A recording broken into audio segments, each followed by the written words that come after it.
Reprogramming the subconscious mind with Theta Waves.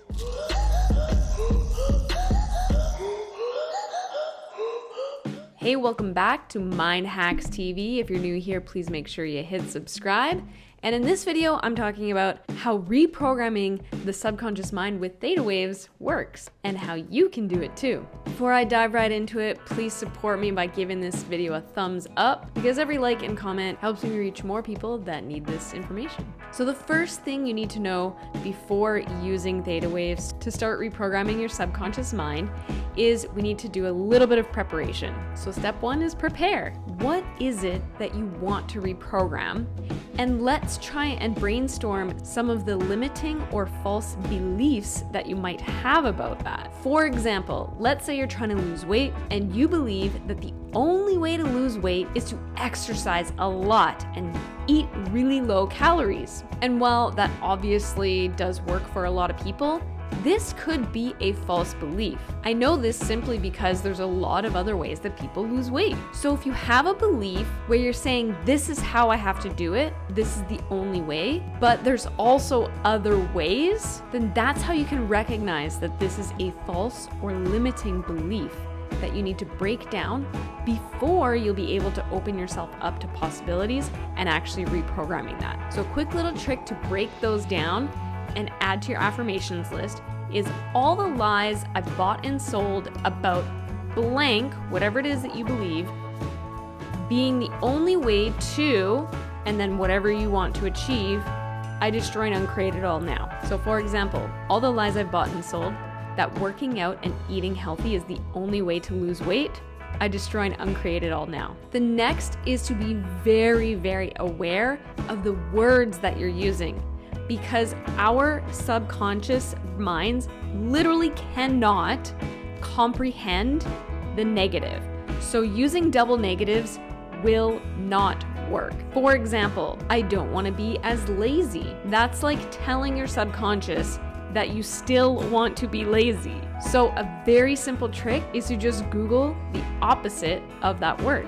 What's the opposite of lazy? Ambitious and motivated are just a few that I can think of off the top of my head. The next piece is forgiveness.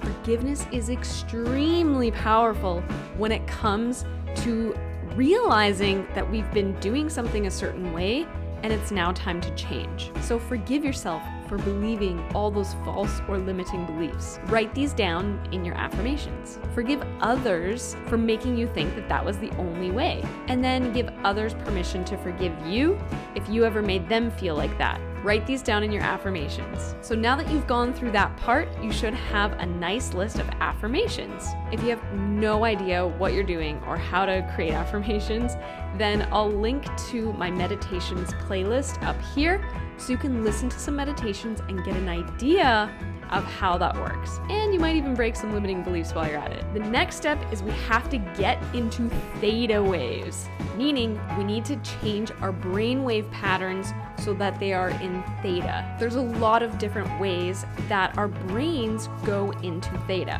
One that's commonly used on YouTube is music. I like to use theta wave music with my meditations to make the affirmations so much more powerful. Another time that we go into theta without even realizing it is when we're doing kind of like mindless tasks like driving or showering, watching TV, scrolling through social media. Our brains go into these theta waves, which is another reason why it's so important to be conscious of what you're consuming during those times. But those are great places to start when you're looking to reprogram your subconscious mind. Another way that I use a lot is right before bedtime. Your brainwaves are starting to slow down and they're going into theta. This is why you'll see in a lot of my other videos, I talk a lot about my mind hacking template, why I used to also call it my reprogramming template. That is the exact template that I use every single night right before bed. And the last and most powerful way, in my opinion, is subconscious imprinting technique, also known as SIT. That is the modality that I am certified and trained in. If you want to learn more about SIT, I'll link to a video about it up here. Let me know in the comments below, what activity do you think you would prefer for theta reprogramming. And the last step is to remain open. And what I mean by this is to keep an open mind as to the possibilities that will be coming your way once you start using the reprogramming affirmations and phrases. The tricky thing here is that we are programmed by our parents, by society, by all these different things to think that we have to do things a certain way or be a certain way. But when we are open to possibilities, we invite and we embrace any possibility that could bring us what we actually want, even when it makes no logical sense. A great way to know if those crazy possibilities are actually going to create more for you is to use muscle testing. If you don't know how to do that, I'll link to another video up here about how to muscle test. So those are the 3 simple steps that you need to know about reprogramming the subconscious mind with theta waves. Prepare, get into theta, and remain open. If you want to get started with my subconscious reprogramming template, you can grab that down in the description below. It says mind hacking template. If you found this video useful, please make sure you share it with a friend, and thank you so much for watching. I'll see you on the next video.